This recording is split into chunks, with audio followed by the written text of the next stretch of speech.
Well, listen, we are in the final week of our series on hope. This has been one of those series that it's been a great opportunity to put things together. You know, the first week we talked about what hope isn't. And I shared with you that for oftentimes we kind of have this idea of what we think hope is. And I said that hope isn't wishful thinking. You know, some of us think hope is wishful thinking. I hope this will happen. We talked about how hope is not something that we can plan for. But that hope is more ingrained in being certain, that certain hope is what we plan for. And that's the hope that comes from God.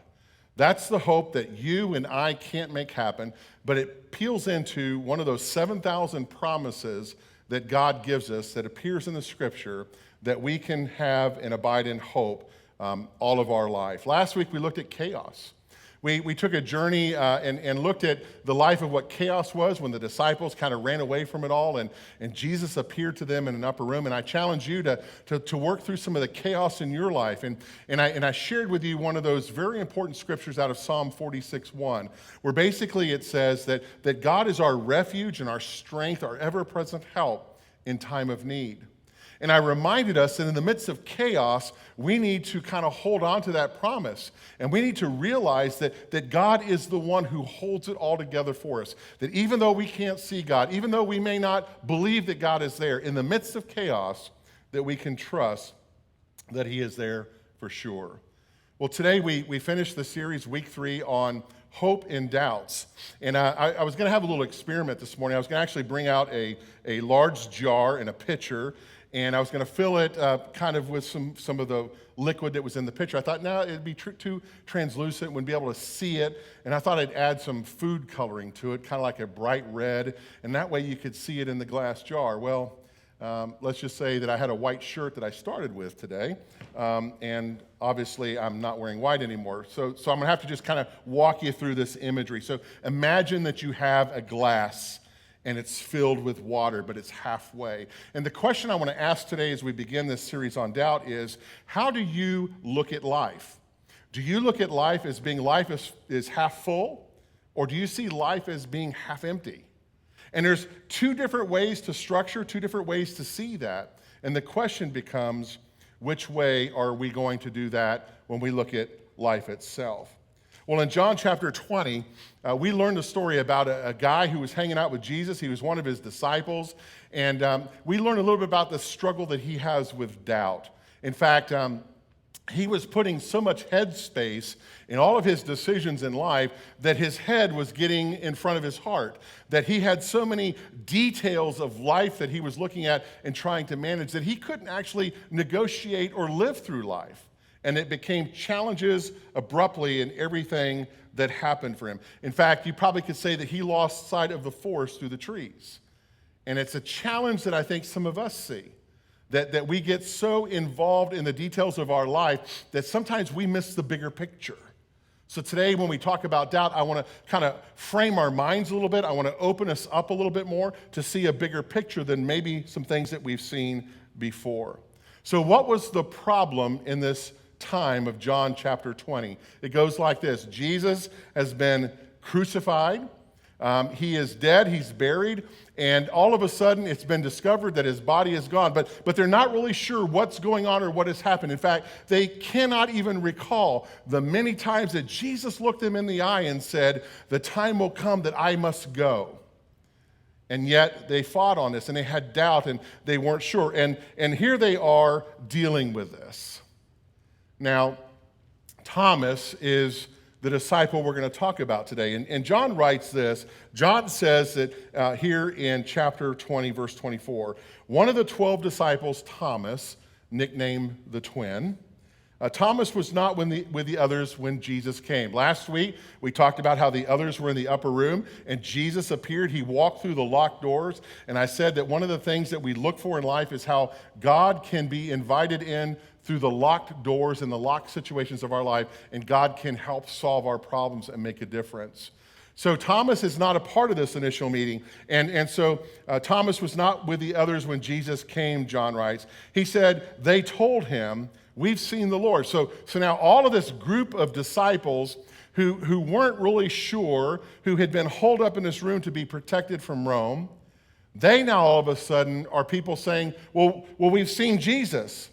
And Thomas replies, I won't believe it unless I see the nail wounds in his hands, that I put my fingers into them, and I place my hand in the wound of his side. Now, Thomas, what he's doing is very critical with where I want to go today. Thomas is asking questions. Thomas isn't sure. Thomas is saying, in order for me to maybe buy into what you're telling me, I kind of need to do this, or I need to see this, or I need to experience this. Isn't that kind of what we do sometimes? You know, somebody might tell us something, and we might, hey, we want to believe it, but we're just not sure. And it's kind of like, show me or prove it to me and demonstrate so that I can actually believe it. And that's what's happening with Thomas in this story. So if you've ever found yourself doubting things, my guess is that you probably have fallen into one of two categories of doubt. The first category is called self-doubt. Now, self-doubt is when you're not really sure that you can believe in yourself or that you can believe in someone else. Self-doubt kind of looks like this. Our leaders are telling us we need to do this, but I'm not really sure I can trust in their leadership. Or my coworker's telling me that I need to make this decision, but based upon what I know about my coworker, I'm not really sure that they have the credibility to do the right thing. You see how that works? So self-doubt. So we're constantly not really sure, and we're second-guessing what can happen with those kinds of things. Here's what I believe. I believe God gives people, and I believe God gives churches God-sized visions. And what I mean by that is a purpose, not like a vision of a bad burrito on Saturday night. We wake up and but God gives us a purpose, okay? And so God speaks to us in that way. And I believe that sometimes because those visions are so big and because we can't do it in our own strength, we have doubts. And what God is really saying is, follow me, allow me, give me the opportunity, let me show you, partner with me. So that's what self-doubt breeds. The second doubting is called doubting God. This is a category that a lot of people fall into. We start moving through life and everything's fine, and then all of a sudden something happens. Something comes out from left field. We're not really sure. Where'd that come from? Or why is this happening to me? And we start wondering. And then all of a sudden, we take the focus off of ourselves and we start saying, well, wait a minute. If God really loved me, why would this happen? Or if God really was powerful, how could this possibly happen? Or all of those questions about God. In fact, suffering is probably the greatest topic that a lot of people who doubt God struggle with, because they ask the question, they say, how can an all-loving and all-purposeful God allow suffering in the world? And so we have a tendency to doubt God in those kinds of situations. Some of us even go a little step further and say, I know that they teach me to trust in God. I know that they teach me to believe in God, but how can I trust and believe in something I can't see, I can't touch, and I can't hear? And so that is called God doubt, or doubting God. So the question about suffering comes back down to this thing that's planted in our mind. If God is all loving and all knowing, and God is truly for us, then why are these things happening? Thomas bought into this. Thomas bought into the fact that he was with Jesus, that he had become one who saw the miracles of Jesus, that he saw the healings of Jesus, that he listened to the teaching of Jesus, that he was in that ministry.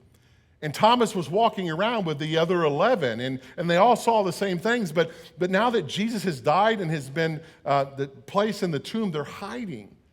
And so now Thomas is wondering, how can you tell me that you've seen the Lord and it's actually true when I'm doubting that you even believe what you saw? Thomas is doubting all those things. He's obsessing over details. He's wondering what to do. You see, a point had come for Thomas is that he knew about Jesus' crucifixion, and he knew what crucifixion was, how terrible that was. He had heard the stories of the Roman soldier piercing Jesus' side just to make sure that he, in fact, was dead. And so Thomas is going through all of these emotions and things that are happening to him. And his purposes and his hopes and dreams had been nailed to the cross. And everything that he had hoped for in Jesus could not become true. In fact, even the fact that Jesus was Messiah, the one who would reestablish Israel's kingdom and defeat Rome, all of that had become called into question as well. And Thomas is doubting, and he's not really sure. And he goes back to those words, unless I can place my hands in the nails and put my hand into Jesus' side, then I'm not going to believe anything that you've said. To me, this is called trauma. Thomas is experiencing trauma. He's witnessed things, he's lived through things, he's seen things that no one else should see. Some of us go through traumatic situations, whether they're relational, whether they are employment-wise. Maybe it's in our vocation. We see a traumatic situation that happens before our eyes. It's not something we've asked for, but there it is. And trauma has a way of steering us away and into the ways of doubt. Trauma can do that. And that's what was happening with Thomas. And that's why Thomas said, I have to touch his hands. I have to touch his side. Because everything that I know about Jesus now, everything that I recall about Jesus, everything that I see about Jesus, I just don't know, I can't believe that if it's true. And he's struggling with what's happening.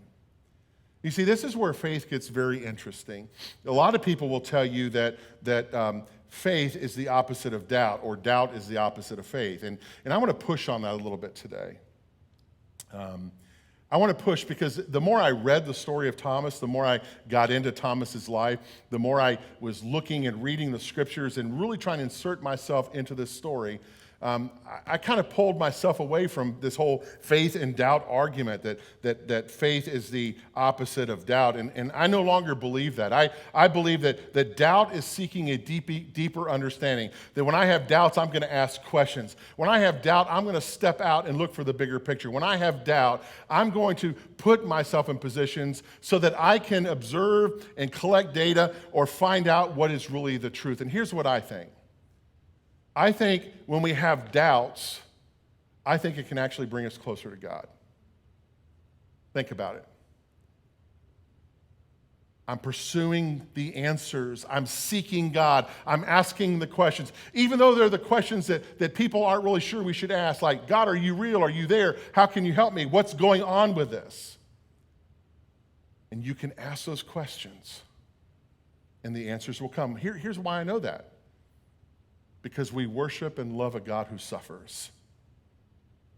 You know, God suffers through life with us, right? And he suffers through life with us here. He became human. He went to death on a cross. He felt all the emotions and all the tensions and things that we deal with in life, and God is well aware of the suffering. And sometimes when we ask the question, why won't God get rid of the suffering in the world, we don't have that answer, but what we do know is that there will be a time in history when God will eradicate all suffering in the world on the other side of eternity. So doubts come in, and this is where Thomas is. How can I believe when I have questions? And what do I do with that? John continues to write, 8 days later, the disciples were together again, and this time Thomas is with them. So last week in Chaos, we talked about when Jesus entered the room through the locked doors and through all the walls, that the three words he said to them was, peace with you. And so now Thomas joins them. He's in the room with them. The doors are once again locked, but suddenly, as before, Jesus was standing among them. And what does he say? This is another translation. He says, peace be with you. Another translation, peace upon you. And then he said to Thomas, put your finger here. Look at my hands. Put your finger into the wound of my side. He says, Thomas, don't be faithless any longer, but believe. You see, I think it's really important that John records this transaction between Jesus and Thomas. Last week I said that one of the things I love about the scriptures is that we see the truth. We see that they didn't make themselves out to be all these superhumans and superheroes that never made mistakes, but they show us the raw reality of their life. And I think that the fact that John records this conversation between Jesus and Thomas is critical for those of us who at times have doubts, those of us who have questions. You see, I know people just like you know people, And those same people that we know are the people that will say, when we go to them and we say, I'm really struggling, or I'm having this problem or this issue, I'm searching for God. When do you think God will show up? Where's God in the midst of this pain? I mean, we find ourselves asking questions like that, right? And then there are those people that look at us, and when we ask those questions, what's their response? Their response is, you need more faith. You're struggling because you don't believe, or they want to kind of put it all in that category. And I believe this conversation between Jesus and Thomas throws that out the window. And I believe that when we say things like that to each other, well, you just need more faith, or you don't have enough faith to believe, and all that, I think that's detrimental to our witness. I really do. And I think the worst thing that we can say to somebody who has questions about God, somebody who's just knocking on the door, somebody who wants to know a little bit more, I think the worst thing that we can do is put ourselves on a pedestal and talk down to people. That's the worst thing we can do. But because Thomas and Jesus have this conversation, we see something happen. In verse 26, 27, Jesus doesn't shame Thomas. So years ago, what would Jesus do? Remember that WWJD? What would Jesus do? At one time, I said they should have changed it to WDW. You know, what did, I can't get it right now. What did Jesus do? Not what would, but what did. And so we look at that. What did Jesus do? Did Jesus shame Thomas in this? No.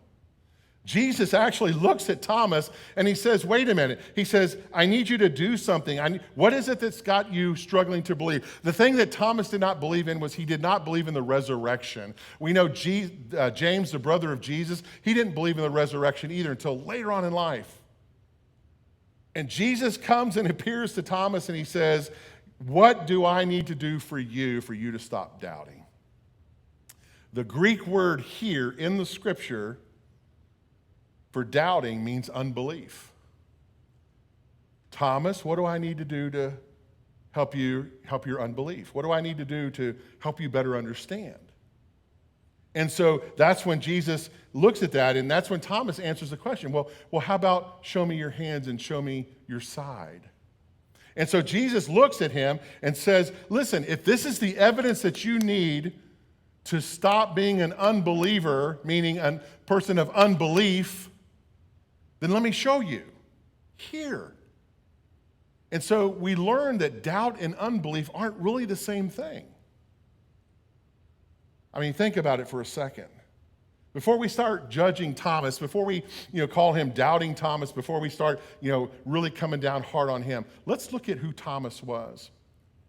When Jesus said, I'm going to Jerusalem, there was only one disciple who said, we need to go with Jesus, and wherever that leads, we need to follow. It was Thomas. John writes this, Thomas, nicknamed the twin, said to his fellow disciples, let's go too. Jesus said, I'm going to Jerusalem to the cross, and he says, let's die with Jesus. I mean, this is courage. This is somebody who's willing to go the distance to die with Jesus. He's the only disciple who is unwilling to shy away from the tough questions. In John 14, verse 5, Jesus says this. He says, I go to prepare a place for you. And where I go, you will come with me. None of the other disciples ask any questions, but Thomas. Thomas said, okay, Jesus, you're telling us this, but we're not, I can't really, what does heaven look like? What is heaven? I don't know the way, he says. And Jesus said, Thomas, look at me. Let me help your unbelief. Look at me. Just focus on me, Thomas. I'm the way. I'm the truth and the life. And because of me and through me, I go to prepare a place that's there for you. We all have doubts. We all have them. The scriptures say over and over again that we can believe, we can have faith, and we can still have doubts. How about the guy who comes to Jesus and says, heal my sick child, and he says, Lord, I believe, but help my unbelief. Same thing. So this is really important that we see this. Jesus, we believe, but help our unbelief. And it's those unbeliefs that creep up in our mind, but Jesus once again encourages us and shows us the truth. Here's Thomas, he's struggling. The risen Lord is right before him in that room. He sees Jesus. Thomas is struggling. And he makes a profession that will change his life. He says, my master, but then he says also, my God. And Jesus said, so you believe because you've seen with your own eyes, but even better blessings are in store for those who believe without seeing. And John goes on to write that Jesus provided far more God-revealing signs than are written down in this book. So John says, I can't even record them all. These are written down so that you will believe that Jesus is the Messiah, the Son of God, and in the act of believing, have real and eternal life in the way that he personally has revealed this. So looking at Thomas, it begs the question for us, who is Jesus? Some of us were taught that Jesus was created by God to come into the world to save us because we couldn't, deal with sin after the fall. Some believe that Jesus is kind of a subordinate figure. But John tells us a little bit about Christology, the understanding of the Christ. And John says that Jesus is God himself in the flesh. And this is so important in this conversation between Thomas and Jesus. Thomas has proclaimed Jesus to be Lord and Master. You see, some of us claim Jesus to be Lord. We claim him to be Master. But do we proclaim him to be God? And that's what Thomas sees and experiences in this time with Jesus. Thomas makes this proclamation. He says Jesus is not just a preacher. He's not just a healer. He's not just a man. But Jesus not even just Lord. He is God in the flesh with us. And what I love about this story is the one who is doubting God, God uses the doubter, the one with unbelief, to be the one who makes the proclamation that Jesus is God. Folks, this is powerful stuff. Jesus then told him, John writes, you believe because you've seen me. Blessed are those who believe without seeing. So the question becomes, what are you going to do with this? What are you going to do with your doubt? What are you going to do with your unbelief? C.S. Lewis is a secular writer who became a Christian. He became a very critical opponent to the Christian faith. He was scientific in mind. He was a great writer, and he just wasn't sure about this whole Jesus thing. Probably would have called himself an atheist, a non-believer. And Lewis began to think more and pray more. He began to ask questions. In the midst of his doubts and his unbelief, God led him to a discovery. And the discovery is the same that happened to Thomas. In his book, Mere Christianity, here's what Lewis writes. He says, I'm trying here to prevent anyone saying the really foolish thing that people often say about Jesus. I'm ready to accept Jesus as a great moral teacher, but I don't accept or claim him to be God. That's the one thing that we must not say, that he's only a moral teacher and he's not God. Lewis says we cannot say that. He says a man who was merely a man and said the sort of things that Jesus said would not be a great moral teacher. He'd either be a lunatic on the level with the man who says that he's a poached egg, or else, that's British humor, or else he would be the devil of hell. Lewis goes on to say, you must make your choice. Either this man was and is the Son of God, or else a madman or something worse. You can shut him up for a fool, you can spit at him and kill him as a demon, or you can fall at his feet and call him Lord and God, but let us not come to any patronizing nonsense about his being a great human teacher. He has not left that open to us, and he never intended to. So Lewis has this conversion experience like Thomas. And through the questions and the doubts that he had, he becomes faithful in loving and following Jesus Christ.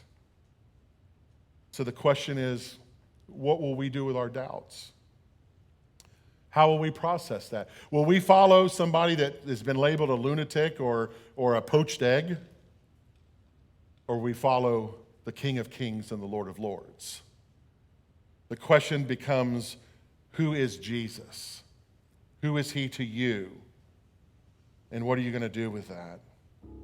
What will it take to move you from an unbeliever to a believer?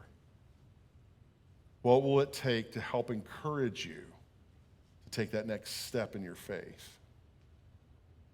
You see, Jesus, God, came to Thomas the doubter, which means Jesus, the God, comes to you and me when we doubt. Think about that.